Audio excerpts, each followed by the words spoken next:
Montreal summer event. It's a beautiful Montreal summer day. We're having this 5 à 7 in this amazing location. I think we're very lucky to be co-hosting with Dr. Collins Ogre and Ms. Alapura. If you don't know who Dr. Ogre is, he's the handsome gentleman who almost walked in the door and then backed up and I was walking back in the door again. So if you like the style and the look of this place, so did I. And I asked Dr. Collins, can we host the event here? And he said, of course. And you can see where the style and where the feel comes from. I got to talk about you for a minute. Dr. Collins is an amazing, amazing young man. So he's a medical doctor.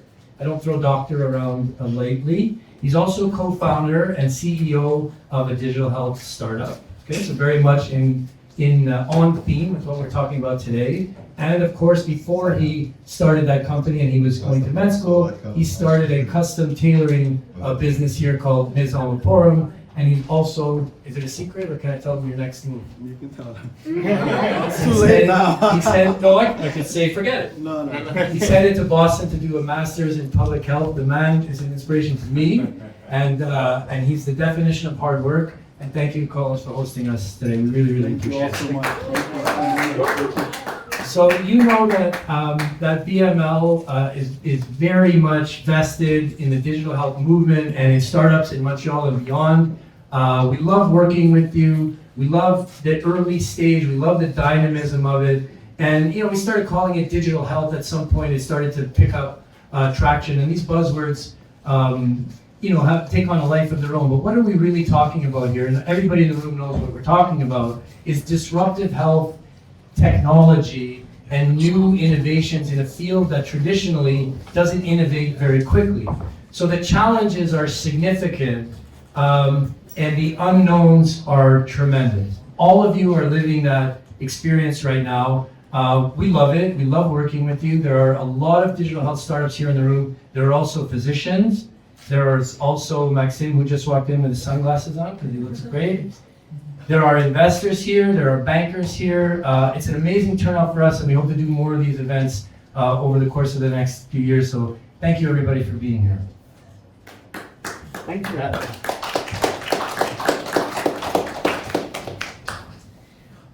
One of the taglines we have in our marketing is that the runway is long and the cash burn is high. And what you're doing traditionally it takes a long time, it takes a lot of money, it takes a lot of hard work.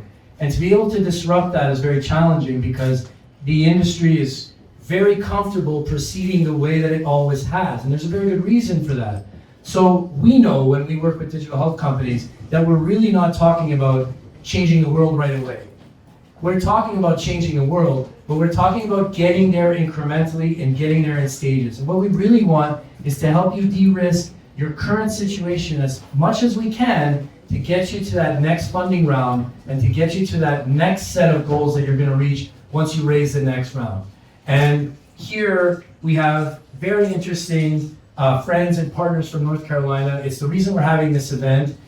We met in a business context. We became very, very fast friends. And these folks understand digital health inside and out. Like I said, they're here from North Carolina. They've been developing an ecosystem down there. And where BML helps you de-risk on the regulatory and on the clinical validation, these folks will help you de-risk on the go-to-market.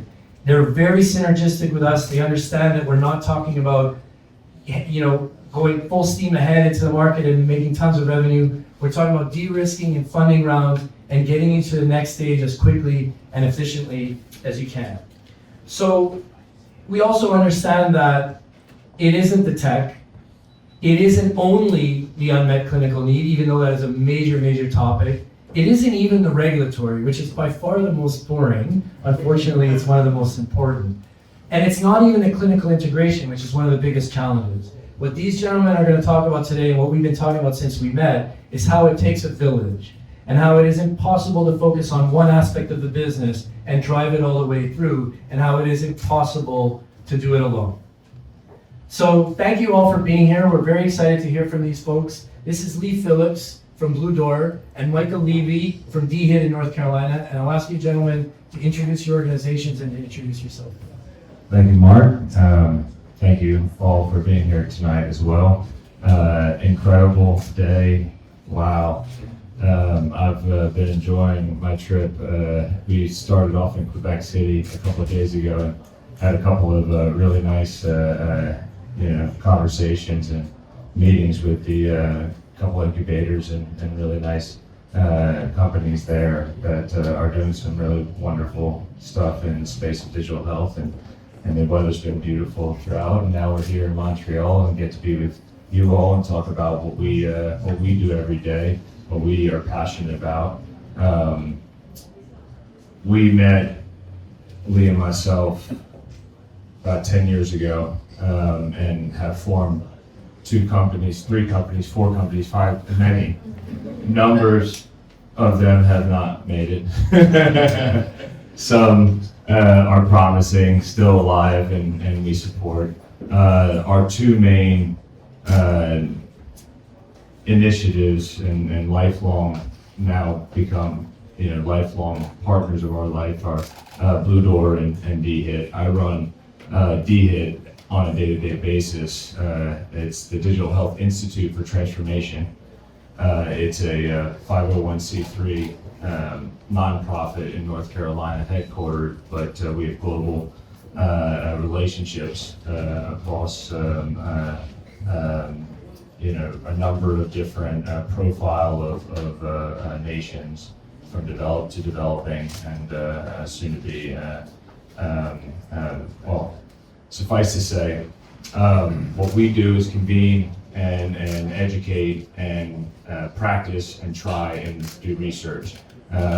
This is a long journey. We need all of each other together to understand what's working, what's not working, how do we implement, how do we go to market. That talent base is not readily accessible. So how do we build a collaborative ecosystem that leverages each other and help each other thrive? And that's what we've been doing across countries, across communities, and across individuals, focusing on what matters most. And digital health gives us the opportunity to free up the data systems to focus on what matters most. And when you do that, you start to change the conversation from competition to collaboration, because it requires organizing around new value systems, new ways you operate around what matters. Prevention is the absence of disease. If an economy like the US is paying $4 trillion right now for disease, and we're talking about prevention, what's that model? And how do you incentivize and motivate when your solution is preventing what currently is being paid for? So that's what we try to educate in the market. We try to bring clarity to our community of stakeholders, because there's no absence of need right now. The time is now. We're urgent about it. We got a lot of pain in the system. If we're spending $4 trillion in the US, that's not cool on healthcare. So how are we gonna flip that? And so we may take it upon ourselves to go global to find the best solutions, the best technologies, the best talent in this space, so that we can bring it local and spread it across the globe to try to bring the best advancements in care regularly and continually to our communities at large. So we're looking for everyone who wants to be part of that equation. And that's why we're here in Montreal, that's why we're here in Quebec City, to hopefully gain a presence more regularly with a cadence, regular beat, growing an ecosystem that gives a shit to care about, caring for ourselves and our community. All right, I'm done. Outstanding. All right, you got me on a roll. Outstanding, inspiring stuff. Usually I say exactly what he said, but make it sound a lot better. Although based in North Carolina from the UK originally, so very familiar with socialized health systems and some of the benefits but also challenges of that. And at Bluedoor, we help companies at all stages of maturity get to our next milestone. We're a growth agency with a for-profit side of the ecosystem and everything that we're doing, providing support around strategy, design, and execution to make sure that you have an accelerated path to success. The US healthcare system, as many of you know, is extremely complex, difficult to navigate, expensive, highly competitive. This is just from a patient perspective.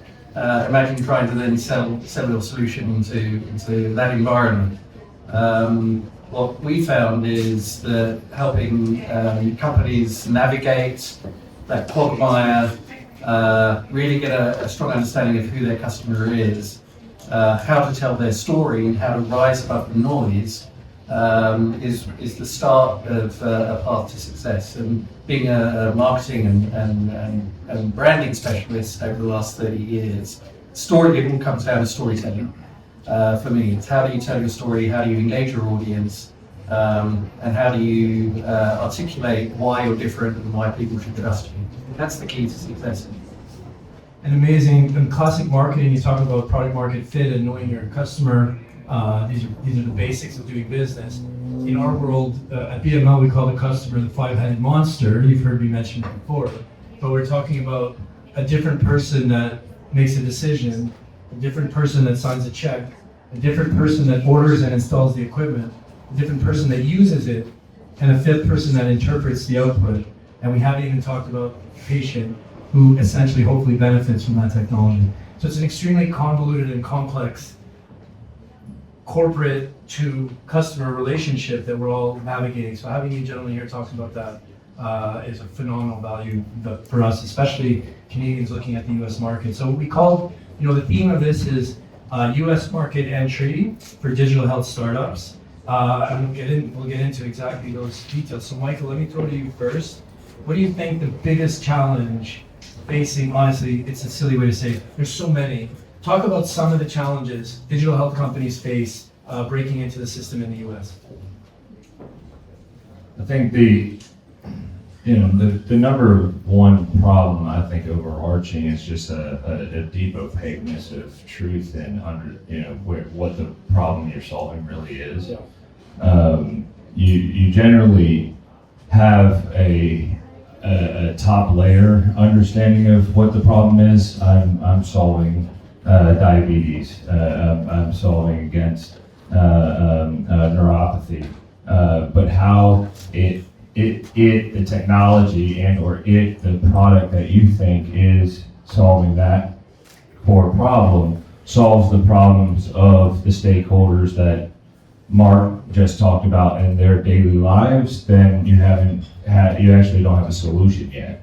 And so a solution is something that's paid for, that is able to build a business around, that is wanted by the core stakeholders that represent and spend time with the pain that you're solving against every day. Right. That information is not accessible to the entrepreneurs in our ecosystem, generally not accessible at large. And so how do you build go-to-market strategies, and how do you build viable commercial businesses when you have a product that you think is going to work and you think is going to demonstrate value, but it doesn't tick the boxes in the field of a solution? And that's what we see, 99 out of 100 times from startups, that they have a technology, they have a product, they have an algorithm, they can do this, but how are you going to pay? Who's going to buy it? How are you going to implement it? And how does it get into the workflow of the habit of the end user? And I bet if you ask each of those five stakeholders, they'll give you a different answer. 100%. And in the U.S., the complexities of the system are just alarmingly horrific. If you go to the U.S.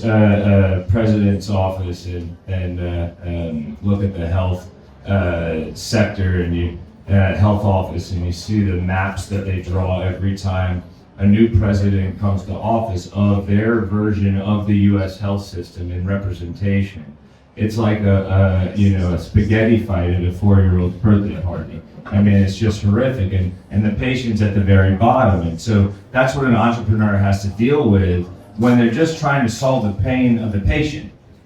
right? And you got to navigate the layers of the system. 100%. So at BML, like I said, we de-risk. I don't like de-risk. We manage regulatory risk.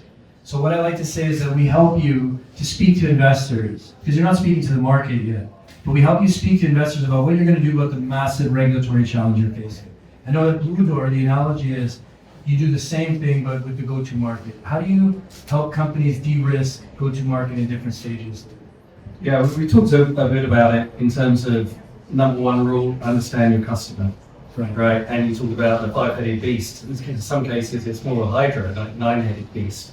But understanding really, like I said, the US health system is so fragmented. There's so many different markets you can attack and approach it from health system, urgent care, primary care, long-term care, post-acute care, etc. There's so many different market segments, and finding your niche to establish your space, establish evidence base and clinical credibility, and then grow from there, I think is one of the keys, and that's what we help companies do. I think the second thing would be around being future focused. The way in which technology has so rapidly evolved and been accelerated even further thanks to the pandemic. It's truly mind-boggling. I mean, now we've got the whole ChatGPT technology on us that is really going to transform the way we research, the way we deliver care, the way we engage with individuals. You always have to keep future focused, and that's why at Bluedoor we're always constantly horizon scanning, talking to key opinion leaders around the country, around the world, understanding what's coming next. We were talking, in fact, one of our first startups was around using AI and working with IBM Watson to develop conversational agents back in 2014. The technology wasn't properly mature then to offer the sort of experience that consumers really demanded, but it's getting there now. But these are the sorts of insights that we can generate from the market. So being future focused, anticipating what's next, and being prepared for that in your roadmap is going to, that's one of the first things that's going to appeal to investors. Yeah, it's a great point because things are changing so quickly and the unknowns are coming faster than the solutions are coming. Another thing that we like to say is that you can't get into this business without the right KOL and the right doctors helping you. You know, technology is not enough. At the same time, what we add to that is one KOL is not going to cut it. So we encourage you to find KOL networks and to plug into conversations where there are many different perspectives in many different jurisdictions. Michael, how can digital health companies leverage an organization like DHIT to foster this "it takes a village" mentality? Well, thanks for asking. Well, no, I mean, I think the first thing is doing this more often, really. I mean, it's intentional, understanding who's out there in your ecosystem that's doing what, so you can at least try to learn from, keep really knowledgeable about what's going on and what's emerging. You don't know who's going to be your next CTO. You don't know who's going to be your next financier. You don't know what plug-in technology is going to be your differentiator. And so us building a community and being intentional about a community that does come together around topics that matter. I mean, like our health, not our sickness, but actually rewarding health and trying to solve problems around health, which are pretty important. And that's where digital health can really thrive. That's going to increase the probability, building in the capacity for us to just the natural organic nature. Now, specifically, we have programs like we've had before with Montreal, where we bring delegations down to North Carolina and we help them connect to our ecosystem. You've been down a number of times. We've had startups that we worked with, like AFRED, that came down and had great relationship with the Veteran Affairs point of contact that we had, and I was doing great work down there. So there's ways we can accelerate paths. We obviously work in a ecosystem manner, such that very quickly we can see if any of our KOLs, as you say, that connect and can help accelerate. At the end of the day, the admiration for all of us working on these problems and dedicating our energy and trying this entrepreneurial journey because of the failure rate and the tenure that you need to have and the grit you need to have. You need to be honest with it. You know what I mean? You need to cultivate it. You need to be with people that get it, and you can support each other. And that's what we've seen is winning.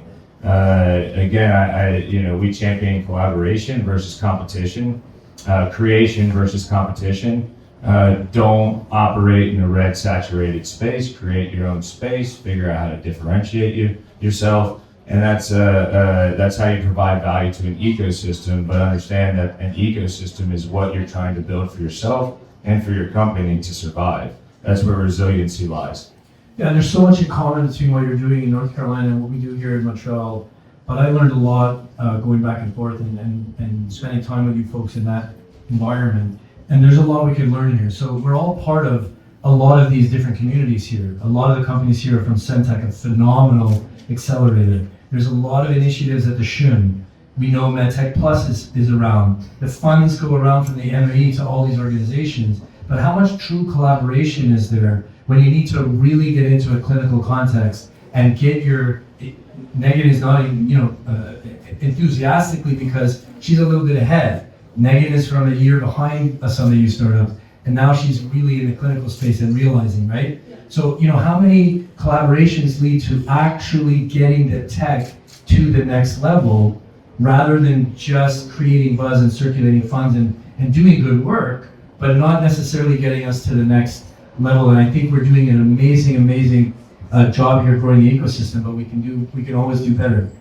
And something that Bluedoor is putting together recently is one of the things that we wanted to talk to the digital health companies in Montreal about. It's called Growth as a Service. Tell me a little bit about Growth as a Service and how it can help some of these folks today. Yeah, like I said, Michael alluded to some of the companies in Canada we're already working with. BioTwin, who's you just met with in Quebec, was a good example of a company that used the Canada Export Grant to fund discovery and exploratory work in the US market, which helped to fund the work that we did for them.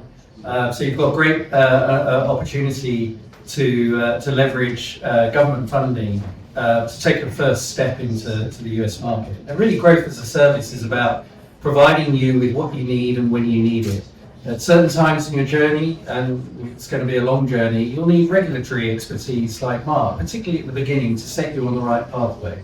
You'll need branding expertise from someone like me. As you start to deploy your solution, you'll need clinical workflow expertise like Michael's. You'll need reimbursement and financial expertise. You'll need different types of expertise and subject matter experts along your journey. And that's what we can provide, building, like you said, an ecosystem of support around you at each stage and helping you get to that next milestone as quickly and efficiently as possible. It's phenomenal, and I know that there's so many different initiatives here for distributing government funds, but I don't know how well everybody knows the Can Export program, because I don't think I knew it as well. It covered 75% of the investment in your service, right? So a phenomenal program there. Thank you. Michael, do you want to talk about the leadership course? Yeah. So as a education and research institute in our education pillar, we create different curriculums, one of which is a health architect program. It's a program about learning how to leverage digital transformation as well as human transformation to care for yourself and your community. Just plug that. But the leadership course in this context that we get to help Bluedoor with is in the context of Bluedoor's global partners. We find that they just don't have a real understanding of the U.S. market and how to look and really slice and dice the various segments in certain ways that might apply to them. Like Lee was saying, that it's very decentralized and fragmented, and that means that whether you're approaching it from a wellness perspective or an employer health perspective or a clinical perspective, your regulatory strategy changes, your insurance strategy changes, your branding changes, your content strategy changes, your sales operation changes, etc.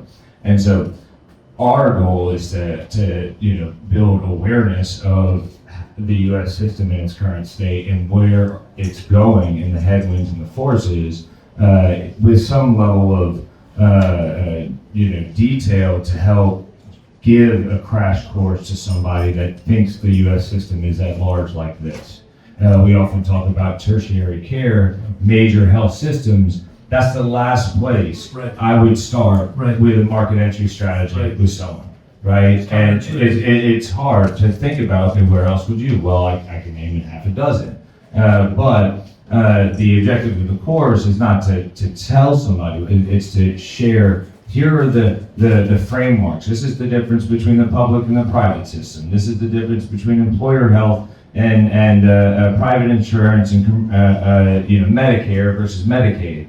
How much of that is tied to various products that support digital health or don't support digital health? We were talking with a company again in Quebec City yesterday called Zillia, and they had never heard of Medicare Advantage, and for them that product specifically fit very well. Just like not having awareness of that was the difference between that making it or not. Are you kidding me? That's not cool. So that's kind of the easy, dots we're trying to connect super quickly with some just simple like, oh, did you know? And this is the way it's laid out, which again, $4 trillion market, it's hard to make way through it. And it's so convoluted. I think there's no end to the surprises that you can deliver doing this kind of work. You mentioned BioTwin in Quebec City. I know you guys had a great experience with them. LP Noel, who's working with us as well, raves about you guys.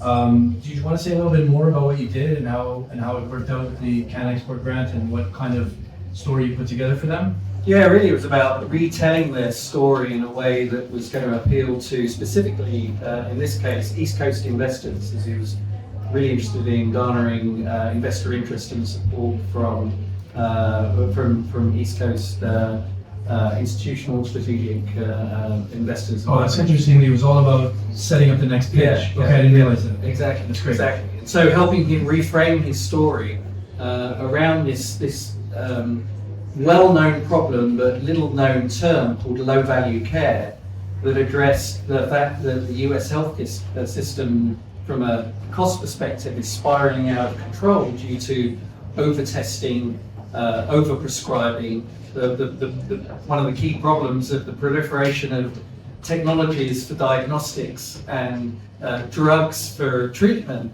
is that people err on the side of, or physicians err on the side of caution and tick the box on everything. Let's test for everything. And this is causing, this is one of the reasons why the American health system is 3 times more expensive than the next system. Right. So honing in on his particular solution and its ability to address this problem of low value care and their ability through the creation of a virtual twin is to deliver effectively a test before the test. Right. You can test your virtual twin to understand your risk factors and then pinpoint which tests specifically you're going to need in the real world. That can save huge amounts of money and time and convenience, deliver care, a diagnosis faster, and then put you on a treatment plan much faster. So that was the story around which we framed his investor pitch, and so far it's going really well. Yeah, knowing where to put that conversation as well, knowing what room to have that conversation in is a critical piece of it, right? Yeah. Okay. I'm going to open the floor to questions in a minute. Just before we do, any closing thoughts, any advice at all for digital health startups across the board coming into this? So much advice. I mean, it's like you said, it's a long journey, but it doesn't need to be torturous, right? There's people out there like Mark, like us, like many of the people I've met in this room actually, who can provide help, support, connect the dots. I often say the world of the entrepreneur and particularly the technology entrepreneur is to move fast and break things. The world of healthcare is to move slowly and don't kill you. Right. And those are the two worlds you're trying to bring together. Right. And so the more help you can get around that problem, building that ecosystem of support around you, the better you set yourself up and help, buffer yourself against those risks. Fantastic. Fantastic. Michael? Again, I'll stress the collaborative muscle here. I mean, make it a practice like flossing your teeth, because you're going to have to find resources in your journey that you're not going to pay for somehow, some way, because the burn's going to be too high. This is just the reality. In life in general, period. It's called family. That's why we have kids, from a basic perspective of evolution. But the reality is, what we need is an ecosystem around us that when you need a regulatory look, you have a friend that can look at it, that you don't have to pay for someone. If you need a deep, look at a best platform to invest in, you have somebody you call in. As an entrepreneur, you're going to need a lot of different things, a lot of different times, and you're going to need advice, and you're going to need talent and resource, and you have to call on it. You don't have the cash for it. So how do you do it? How do you build something, preserve the equity in it, and from scratch? It's hard. Awesome. And then when you have it and you've launched it and it's in diapers, how do you keep it going? It's hard. Each layer brings more complexity, and so you're nothing without the sum of the people that make you something. So those people matter. And so you have to be intentional with who you collect in your life, no differently than you have to be intentional with what you do in your life. Data, digital health, frees that, allows us to focus on that. So treat your incurrences no different than you treat your biometrics, and you'll collect an ecosystem of people helping you out on your journey while you're trying to impact life, which is pretty cool, and helps you out. So that's what I said. It's beautiful. It's so well said. That it caught me off guard. Are there any questions? Now that we know you, can we consider yourself our friends? If you could be part of it? Absolutely. Most definitely. We are all, absolutely. Look, I think it starts with alignment on pain, right? And what we're trying to do that makes us all friends and makes us start with a level of collaboration. If we're starting selling, like the last thing you want to do in the US, Rhea, and the last thing you want to do building a relationship in general is sell to somebody. Don't start selling. You're gonna turn off whoever you're talking to. You're not gonna build a relationship. And relationship sells. A relationship sells to the patient as well, and that's what patient engagement is. So if you can't win on the relationship, you're not gonna win. That's where trust resides. And so you gotta say, well, what matters to people? Pain. We wanna solve pain. So let's worry around what matters, purpose, and drive around. And then you'll find winning collaborations and success with that process. So yes, we are a family now, and let's get to work. That's Marcel Marois from CAT Innovations. Anybody else? Any other questions? Don't be shy. Yo. We're looking a lot about entering into the US market with our product, and while you discuss the power of these relationships and these discussions, I was wondering if you see any common pitfalls with things like small trials, demonstrations, free collaborations, and how we can avoid falling into traps with those sorts of things. Yeah, you need to be really intentful. I mean, getting a pilot, you think, yes, you've really cracked it. We have a saying, you've seen one health system, you've seen one health system. Because they all operate like their own independent, separate entities. They all think they're different. They all think they're serving unique populations and have unique problems. And in fact, even within the same health system, you've probably seen half the health system because they all operate in a very siloed, fragmented way. The left hand doesn't know what the right hand is doing in many cases. And by the time you've burned through 18 months of runway, the person who was your internal champion, who doesn't happen to be that buyer or decision maker or payer, has left and gone somewhere else, and then you're back to square one again. So beware of the pilot. is the answer there. But again, that's something that we can help you navigate. It's a great question, Guillaume, because often it's celebrated as a win that that there's a clinical investigation of some kind going on, an evaluative study, or not even a big clinical trial, but just a clinician somewhere using your equipment. And it's a phenomenal win, and it's a very necessary requirement for one stage. It's misunderstood as being a go-to-market step. It's misunderstood as being an adoption piece. It's not. You can, exactly as Lee said, that can be a dead end. It can meet the clinical requirements and get you what you need for your safety and efficacy. But then you go back to that clinicalization and there's no traction there and there's no adoption. So something that we call clinical workflow integration is a huge piece of the puzzle, which is why I repeat over and over that a KOL network is so critical. One KOL is only one KOL. Like you said, it's a champion that could leave, that could change careers, that could go to another center, that could leave the country.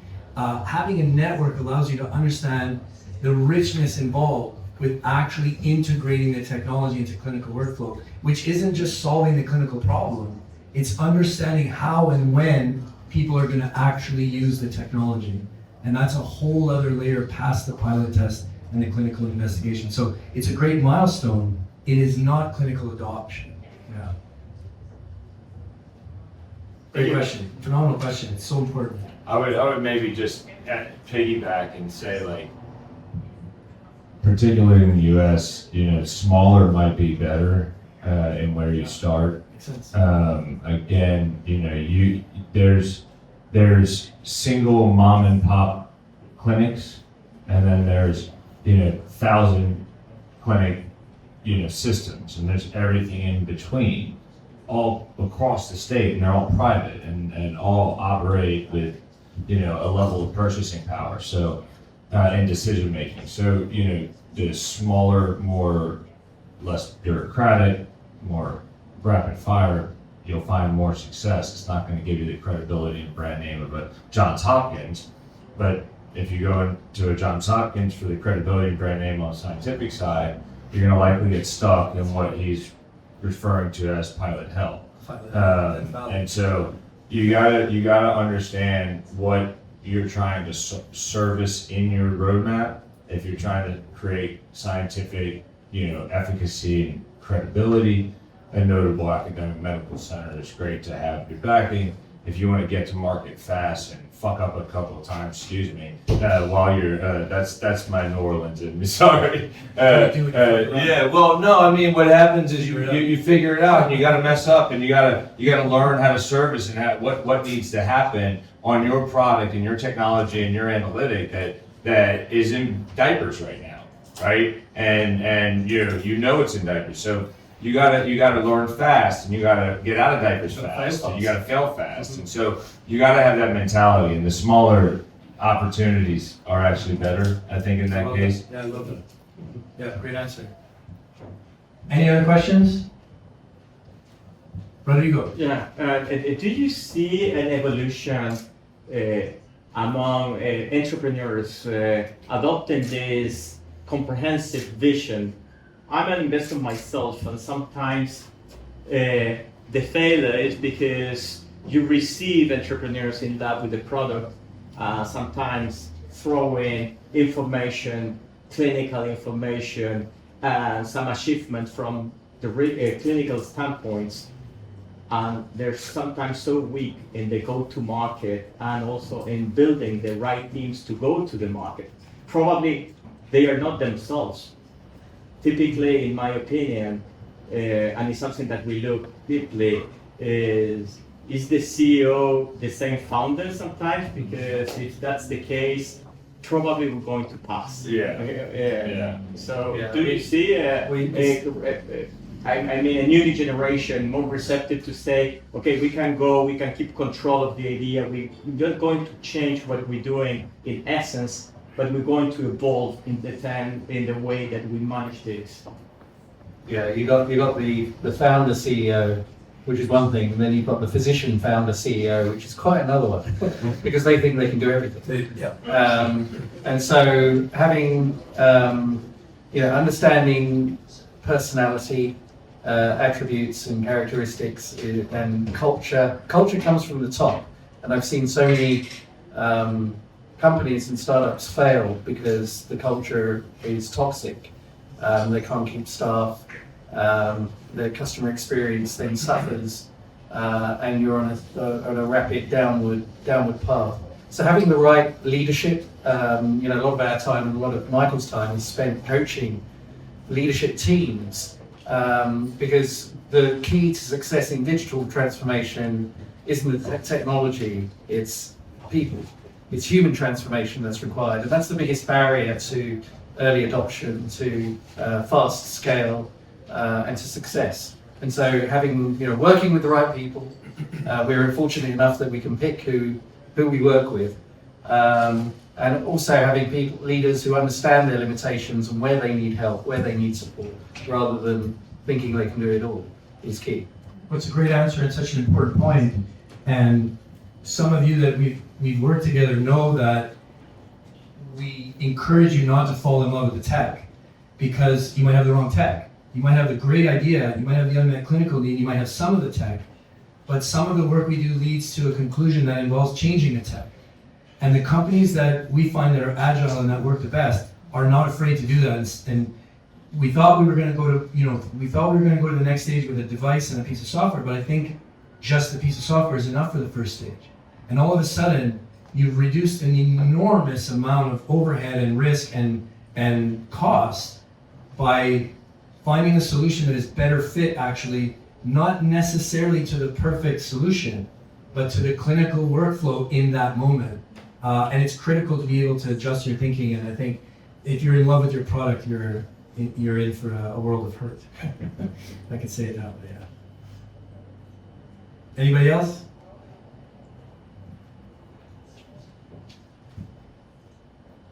Off to the bar. All right. Thank you very much, everybody.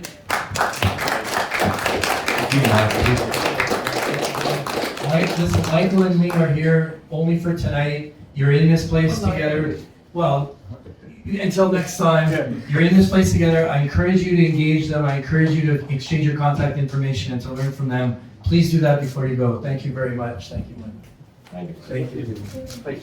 Oh, and folks, just something else, guys. Last thing, the bar is still open. We don't have to rush out at 10 to 7. And there's a little area right in front here with some seating. Have a drink, sit for a bit. You don't have to rush away. If you have a babysitter and you have to go, I understand. The bar is still open. Thank you.